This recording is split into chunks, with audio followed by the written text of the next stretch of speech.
Hello everyone. So today we'll talk about Jota Healthcare. Small cap company है। 4,700 करोड़ का market cap है company का। And interestingly अगर company का स्टॉक प्राइस देखेंगे तो एक बहुत अच्छा मूव में था। 1687 का एक अप बनाकर करीब 1300 और 1400 के बीच में ट्रेड कर रहा है। Company is loss making. Company के लास्ट 3 ईयर का अगर देखते हैं तो कंपनी ने नेगेटिव पैट रिपोर्ट किया है। -6 करोड़ इन 2023, -14 करोड़ इन 2024, -57 करोड़ इन 2025 और अभी ट्रेलिंग 12 मंथ का -72 करोड़ का कंपनी ने पैट नेगेटिव पैट रिपोर्ट किया है। सो क्या रीजन है कि कंपनी का स्टॉक प्राइस ऊपर जा रहा है एंड कंपनी का स्टॉक होल्डिंग पैटर्न्स भी देखेंगे तो एफआईए ने अपनी पोजीशन बहुत बड़ी अच्छे तरीके से बढ़ाई है। यहाँ पर 2025 मार्च में करीब 0.87 थी, अभी 8% है, तो यहाँ पर 10x की है अपनी पोजीशन। साथ में डीआई ने भी अपनी पोजीशन बढ़ाई है, 3% से 7% की है। कंपनी में ace investor Mukul Mahavir Agrawal and आसम मुकुल अग्रवाल इन्वेस्टेड है। करीब कलेक्टिवली 7% इनकी स्टेक होल्डिंग है। सो कंपनी का स्टॉक प्राइस क्यों वो इतना अच्छा अप मूव में है, इसका रीजन क्या है? तो दो रीजन होते हैं। एक तो ईपीएस ग्रोथ होता है, सेकंड इज पी एक्सपांशन। तो ईपीएस ग्रोथ तो यहाँ पर है नहीं, कंपनी ऑलरेडी है ना नेगेटिव पैट रिपोर्ट कर रही है। तो simple reason is P expansion है। तो पी एक्सपांशन तब होता है जबकि जो इन्वेस्टर है वो ऑप्टिमिस्टिक होते हैं कंपनी के लिए, ये आगे आने वाले समय पे जो ग्रोथ कर रही कंपनी और वहां से कंपनी का जो है पैट वहां से पॉजिटिव आएगा, कंपनी अच्छा करेगी। तो क्या करती है कंपनी, उसको हम समझते हैं आज। तो जोटा हेल्थ केयर कंपनी जो है, चार इनके जो मेन वर्टिकल है, दवा India, retail, generic, pharmacy chain, hyper growth model पे भी ये काम कर रहे हैं। करीब 76 to 80% रेवेन्यू यहीं से आता है। तो मेन ग्रोथ ड्राइवर दवा इंडिया। सेकंड इज इनका डोमेस्टिक फॉर्मुलेशन है जो डिस्ट्रीब्यूटर के थ्रू ये पुश करते हैं।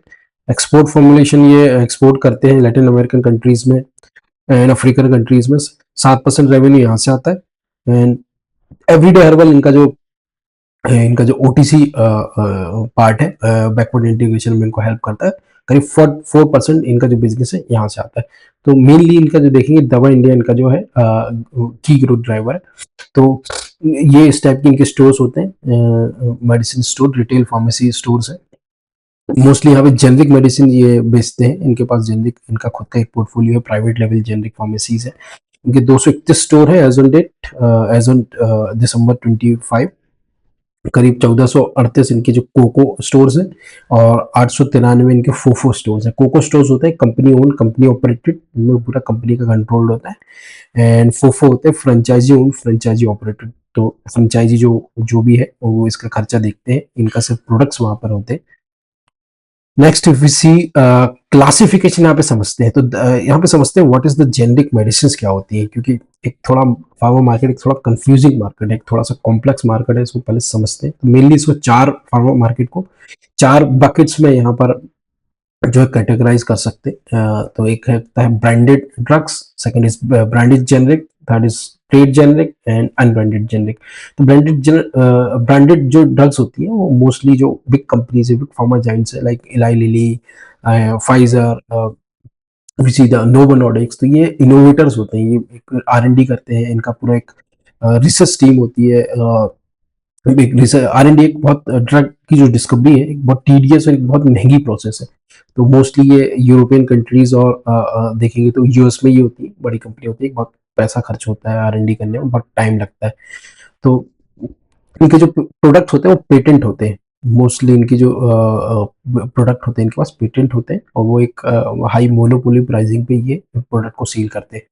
तो दवा इंडिया का ये कंपटीशन नहीं, तो दवा इंडिया किसी भी प्रकार के इनोवेटर्स ब्रांड नहीं बनाते हैं। सेकंड, ब्रांडेड जेनरिक मेडिसिन होती है जो कि जब जो मेडिसिन है जब उनका जो पेटेंट एक्सपायर हो जाता है, तो लाइक जो इंडियन कंपनीज है mostly they are work, you know their business model is based on the branded generic, like Sun Pharma, Lupin, ये सारी कंपनी ब्रांडेड जेनरिक बनाती है। जब पेटेंट ऑफ हो जाता है तो ये मार्केट में सस्ते प्राइस में उसको लेकर आते हैं, मतलब कंपैरेटिवली सस्ता रहता है इनका प्राइस इनोवेटर से। लेकिन क्योंकि एक डॉक्टर पुश ब्रांड होते हैं, डॉक्टर्स के पास इनकी टीम जो होती है डॉक्टर्स के साथ यू नो एंगेज कर कर उनसे प्रिस्क्रिप्शन जनरेट कराते हैं और उससे इनकी सेल्स बढ़ती है। तो ये एक देखेंगे तो हाईली क्लटर्ड और हाईली कॉम्पिटिटिव मार्केट है। और क्योंकि यहाँ पर भी जो है एमआर का रोल्स होता है, डॉक्टर्स का रोल होता है, डिस्ट्रीब्यूटर होता है, रिटेल होता है, तो इनके मार्जिन भी जो है इनका जो प्राइसेस है वो भी हाई होते हैं कंपैरेटिवली जेनरिक, ट्रेड जेनरिक और अनब्रांडेड जेनरिक से।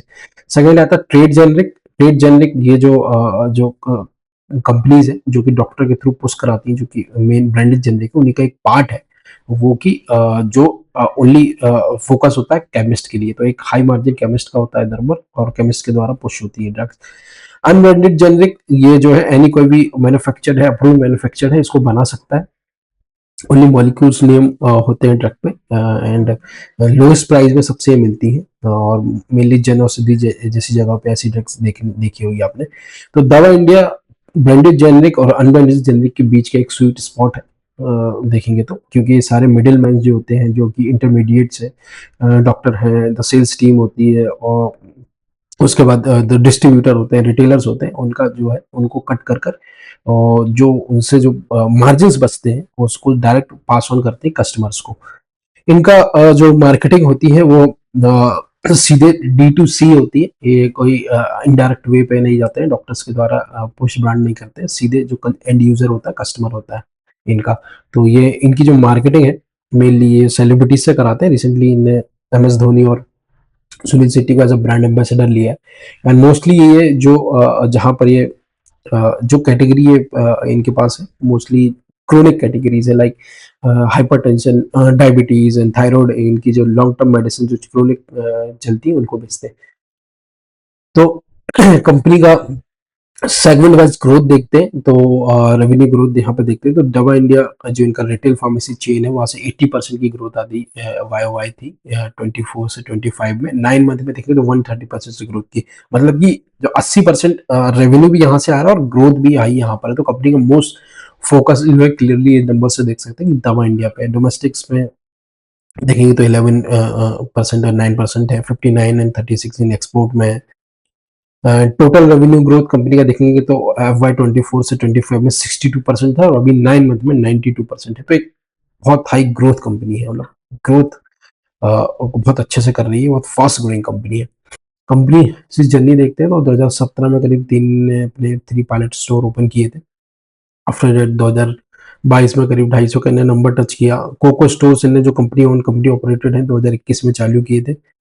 एज ऑन दिसंबर 25 इनके टोटल 23 स्टोर्स है, जिसमें से 1438 इनके जो है कोको स्टोर्स है, कंपनी ओन कंपनी ऑपरेटेड, और 893 इनके फोफो स्टोर्स है। फोफो स्टोर होते हैं franchisee own franchisee operated. Next we see store growth. Store growth अगर देखेंगे यहाँ पर एज ऑन दिसंबर 2023 इनके पास करीब 600 स्टोर्स थे।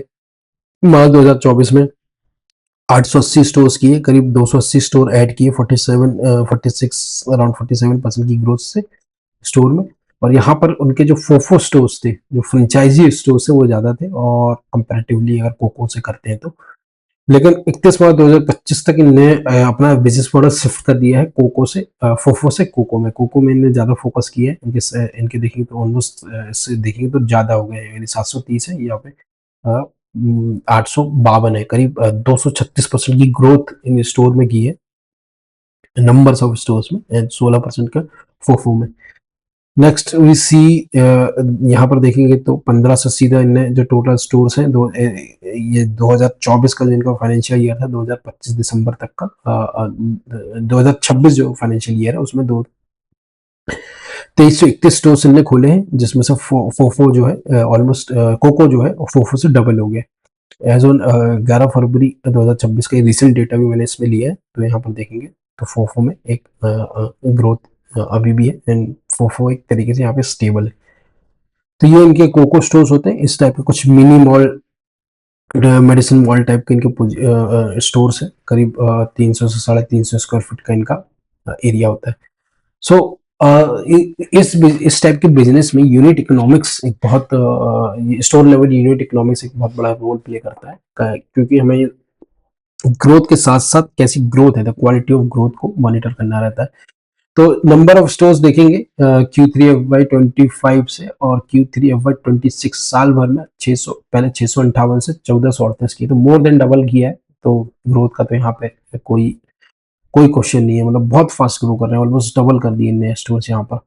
क्वार्टरली फुटफॉल देखेंगे तो ये भी बढ़ रहा है, हेल्दी एक एक ग्रोथ यहाँ पर दिख रही है, तो ये भी एक पॉजिटिव साइन है। जीएमबी भी इनने डबल की। जीएमबी होता है gross merchandise values, total value without GST cut, मतलब जीएसटी कट के वहां पर जो टोटल बिल वैल्यू है विदाउट एडजस्टिंग द जीएसटी, उसको यहाँ पर रखते हैं तो करीब 79 करोड़ यहाँ पर अभी है। 35 करोड़ इनका साल भर पहले Q3 FY25 में था, और अभी Q3 FY26 में करीब 79 करोड़ का। तो जीएमबी एक हेल्दी ग्रोथ है। जीएमबी अगर देखेंगे तो जीएमबी डिपेंड करती है footfalls, this footfall into wallet spend. Footfall मतलब टोटल बिल होते हैं, कितना बिल कंपनी जनरेट कर रही है, एवरेज वॉलेट स्पेंड क्या है, मतलब कि जो एवरेज बिल वैल्यू क्या आ रही है, तो डेट डिपेंड जीएमबी उससे उसका इक्वल होती है।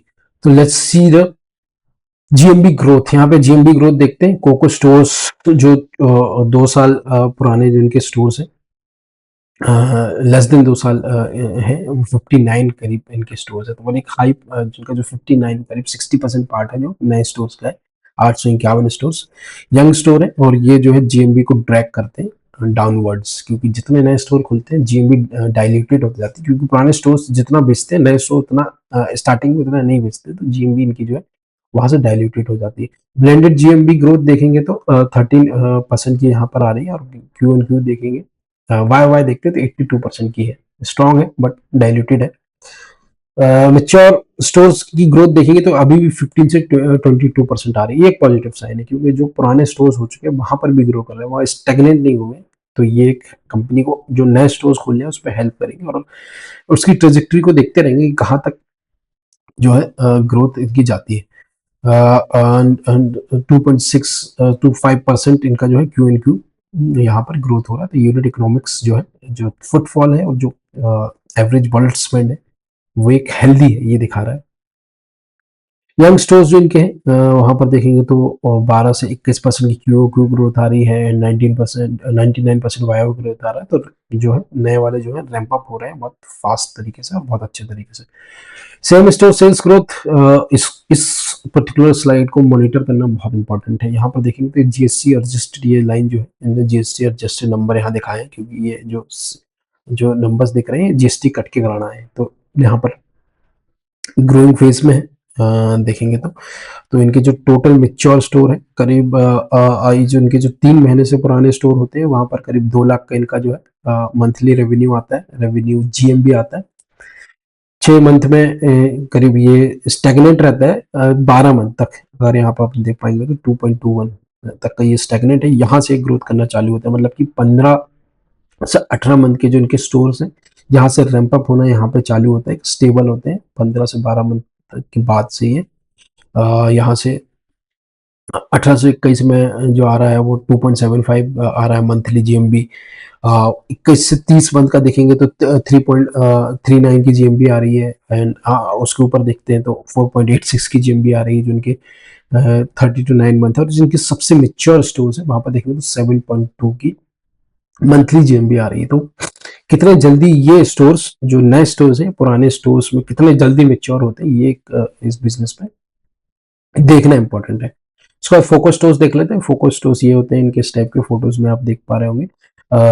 करीब ये जो है कंपैरेटिवली एक छोटा कारपेट एरिया होता है compare to the COCO stores. Focus stores इनके जो हैं अभी देखेंगे तो मेनली उत्तर प्रदेश, वेस्ट बंगाल एंड मध्य प्रदेश, यहाँ पर ये ज़्यादा इनका प्रिडोमिनेंट एग्जिस्टेंस है। उसके बाद क्वार्टरली इनके अगर रिजल्ट्स देखते हैं, जो क्वार्टरली नंबर कंपनी ने दिए हैं, तो ग्रॉस मार्जिन कंपनी का इम्प्रूव हो रहा है, क्योंकि जैसे जैसे मिक्स चेंज होते जा रहा है कंपनी मोर फोकस करते जा रही है अपने स्टोर्स में, अपने बाकी अदर वर्टिकल से, तो ग्रॉस मार्जिन इनका इम्प्रूव होगा। 70 तक का कंपनी का गाइडेंस है ग्रॉस मार्जिन का। एंड ऑपरेटिंग मार्जिन देखेंगे तो -0.3 इसमें आए हैं। EBITDA मार्जिन -0.9 यहाँ पर आया है, और EBITDA 6.2 स्टेबल था, यहाँ पर गिरा है। पर्टिकुलरली इस क्वार्टर में से क्या हुआ है कि उनका जो EBITDA गिरा है, तो कंपनी का कहना है कि इन्हें 231 जो स्टोर्स खोले हैं उसके साथ साथ 400 और स्टोर खोले हैं जो कि अभी नॉन लाइव है। तो उनका जो रेंट का खर्चा है, उनका जो एम्प्लॉय का कॉस्ट है, वो अभी से इनको देना पड़ता है, लाइसेंस का जो एक खर्चा होता है उसका देना पड़ता है। उस कारण ये EBITDA में इतना हिट आया है, और ये इस क्वार्टर में ही हुआ है क्योंकि करीब 586 587 ने स्टोर्स खोले थे लास्ट 2 क्वार्टर में। थर्ड क्वार्टर जो Q1 और Q2 में, ये थर्ड जो क्वार्टर है इनको इस पर इनका जो टारगेट था जो साल भर का 800 स्टोर्स का था, तो यहाँ पर ये फास्ट थोड़ा रैंप अप करना चाहते थे टारगेट मीट करने के लिए। तो इस क्वार्टर में जो है इनने एडिशनल स्टोर्स थोड़े ज्यादा खोले, जिस कारण ये कंपनी का EBITDA ड्रैग हुआ है।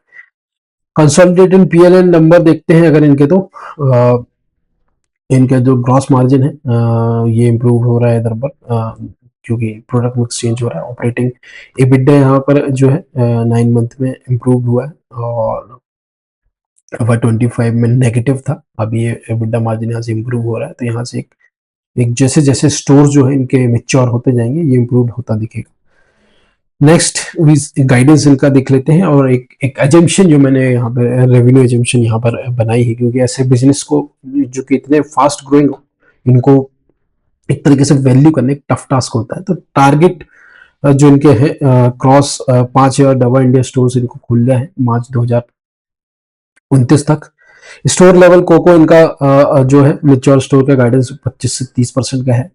Near term the still talk about इनकी जो 800 से 1000 पर ईयर ये अपने स्टोर्स खोलेंगे, और कंपनी ने कहा है कि अभी 2 साल तक इनको कोई भी इक्विटी रेज करने की जरूरत नहीं है। अभी रिसेंटली इनने इक्विटी से अपना इक्विटी डाइल्यूट किया है, तो वहां से फंड रेज किया करीब 350 करोड़। तो 2 साल तक ये नहीं करेंगे, 2 साल के बाद जो इनके पुराने स्टोर है, मतलब 2 साल बाद जो अभी के स्टोर है वो मेच्योर पोजीशन में पहुंच जाएंगे, तो वहां से जो इंटरनल अक्रूवल आएगा उससे ही आगे की ग्रोथ करेंगे। यहाँ से 40 to 45% इनको जो है 4 स्टोर से इनका जो EBITDA मार्जिन आता है।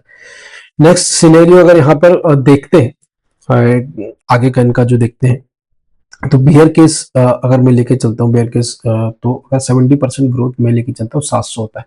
मान लीजिए अभी तक इनका 375 के अराउंड रेवेन्यू हो गया है, और इस क्वार्टर में फोर्थ क्वार्टर में अगर सेम लेके चलता हूँ तो 500 करीब क्रॉस कर जाएगा। 500 में अगर 40% की ग्रोथ लेके चलता हूँ मैं, और इम्प्रूव्ड EBITDA मार्जिन इनका यहाँ से लेके चलता हूँ, तो इनका जो अगर करंट मार्केट कैप से इनका देखेंगे तो करीब 84 का EV टू EBITDA बनता है। बेस केस से इनका देखेंगे तो 55 का बनता है, अगर मैं 55 की ग्रोथ लेके चलता हूँ, और मैं 70% की ग्रोथ जो कि करंट रन रेट से चल रहा है, तो 42 का EBITDA बनता है। लेकिन अगर अपन FY28 का देखते हैं, तो वाई अगर ग्रोथ में 700 पे तो और 29% की ऐड करता हूँ 13% मार्जिन के साथ, क्योंकि मार्जिन इंप्रूव होंगे जैसे स्टॉक जिनकी जो स्टोर्स है वो मैच्योर होंगी, 40x बनता है। अगर मैं 29 अगर इस पे लेके चलता हूँ 855% की ग्रोथ पे लेके चलता हूँ, तो 29 का EBIT EBITDA बनता है।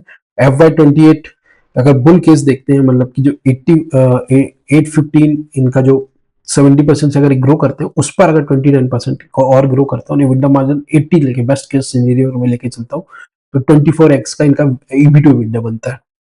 तो एक तरीके से इनका वैल्यूएशन है। तो अभी ये इस बिजनेस को देख के लग रहा है कि जो आने वाले समय है उस पर ये अगर ऐसे ही एग्जीक्यूट करता है, अगर यूनिट इकोनॉमिक्स अपने फुटफॉल को बढ़ाता रहता है और साथ साथ स्टेबल रख के अपने स्टोर्स को बढ़ाता है, GMV की कंटिन्यूसली सेम जो है ग्रोथ से नंबर से ग्रो करती है, तो ये 2 से 3 साल में पैट पॉजिटिव हो पाएंगे, और उसके बाद ये बिजनेस का जो है रियल नंबर्स यहाँ पर दिख के आएंगे। तो जो इन्वेस्टर्स है काफी ऑप्टिमिस्टिक है बिजनेस को लेकर, तो इसको कंटिन्यूली ट्रैक करेंगे। और इस बिजनेस में जो मुझे जो चीजें दिखती है वो चैलेंज है एग्जीक्यूशन का, मतलब कि इतना फास्ट ग्रो करना, अगर कुछ कहीं पर भी इनका जो यूनिट इकोनॉमिक्स में अगर चेंजेस आते हैं तो वहां पर एक प्रॉब्लम हो सकती है, तो उस चीज को ट्रैक करना बहुत इंपॉर्टेंट है। तो it's all about Zota health care, and we will see come with the next video in the next कोई अच्छे बिजनेस के साथ आएंगे। अगर आपको पसंद आई है वीडियो तो प्लीज लाइक करें, सब्सक्राइब करें, क्योंकि ऐसा कंटेंट मैं लाता रहता हूँ। Thank you so much.